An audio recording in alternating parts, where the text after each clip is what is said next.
Rising India कार्यक्रमात अमित शहा सध्या बोलतायत, आपण थेट जाऊयात. गैस और 60 करोड़ लोगों को 5 लाख तक की स्वास्थ्य की सारी सुविधाएं पूरी की है और हर गरीब को प्रति व्यक्ति प्रति माह 5 किलो अनाज आज फ्री ऑफ कॉस्ट मिल रहा है। एक प्रकार से ये 60 करोड़ लोगों को भारत के अर्थतंत्र के साथ जोड़ने का काम नरेंद्र मोदी जी ने किया।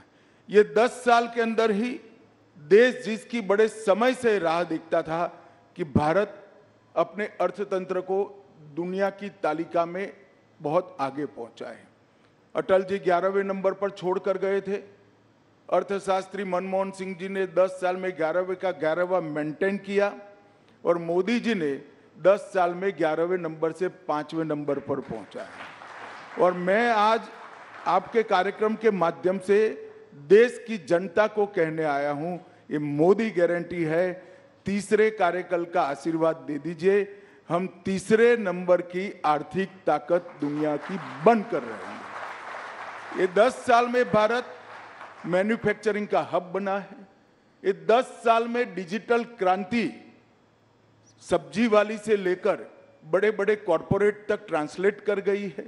ये 10 साल के अंदर भारत के स्टार्टअप दुनिया भर में धूम मचा रहे हैं।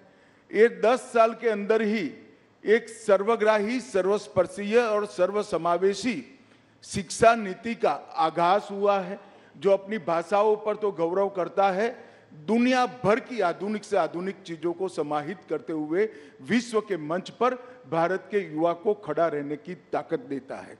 ये 10 साल के अंदर भारत सुरक्षित हुआ है। आए दिन बम धमाके कर जाने वाले पड़ोसियों को मैसेज दिया है, सर्जिकल स्ट्राइक और एयर स्ट्राइक कर कर घर में घुसकर आतंकवाद का सफाया करने का दम भारत में है। ये 10 साल के अंदर सालों पुराने मसले जैसे धारा 370 हटाना, 35 से हटाना, राम मंदिर का निर्माण करना, बाबा विश्वनाथ का कॉरिडोर बनाना, ट्रिपल तलाक समाप्त करना, सीएए लाना, ढेर सारे यूसीसी लाना, ढेर सारे मसले जिसको छूने की कोई हिम्मत नहीं करता था, मोदी जी ने हिम्मत के साथ उसको निरस्त किया है और सुचारू रूप से शांतिपूर्ण तरीके से जमीन पर उतारने का काम किया है। 10 साल भारत की आंतरिक सुरक्षा के लिए भी स्वर्णिम अक्षर से लिखे जाएंगे। हम 3 हॉटस्पॉट से ग्रसित थे, कश्मीर, नॉर्थ ईस्ट और वामपंथी उग्रवाद।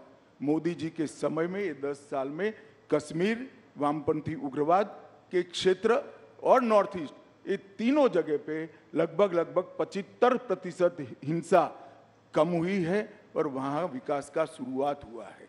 और ये 10 साल में सबसे बड़ी उपलब्धि है, पहले देश के विकास के लिए सिर्फ सरकारें लगा करती थी, नरेंद्र मोदी जी ने महान भारत का संकल्प 130 करोड़ लोगों के स्वप्न बनाकर रखा है और मोदी जी के नेतृत्व में 130 करोड़ लोग जब देश आजादी की शताब्दी मनाएगा 15 अगस्त 2047 को, तब महान भारत की रचना के लिए कटिबद्ध है और उनके नेतृत्व में आगे बढ़ा। आप जो कहते हो कि लक्ष्य क्या है, लक्ष्य 400 पार का है। कमल के निशान पर हम 370 से ज्यादा सीटें जीतेंगे और ये लक्ष्य सिद्ध इसलिए होगा कि भारत की जनता की आशा, आकांक्षा और सपनों को पहली बार कोई प्रधानमंत्री फ्रंट पर से लीड कर कर, गरीब के साथ खड़ा रहकर, युवा के कंधे पर हाथ रखकर, गरीब बहन का भाई बनकर आज इनके स्वप्नों को पूरा कर रहा है। मुझे पूरा विश्वास है कि मोदी जी के नेतृत्व में भारतीय जनता पार्टी 370 पार करेगी, एनडीए 400 पार करेगी और फिर एक बार मोदी सरकार बनेगी।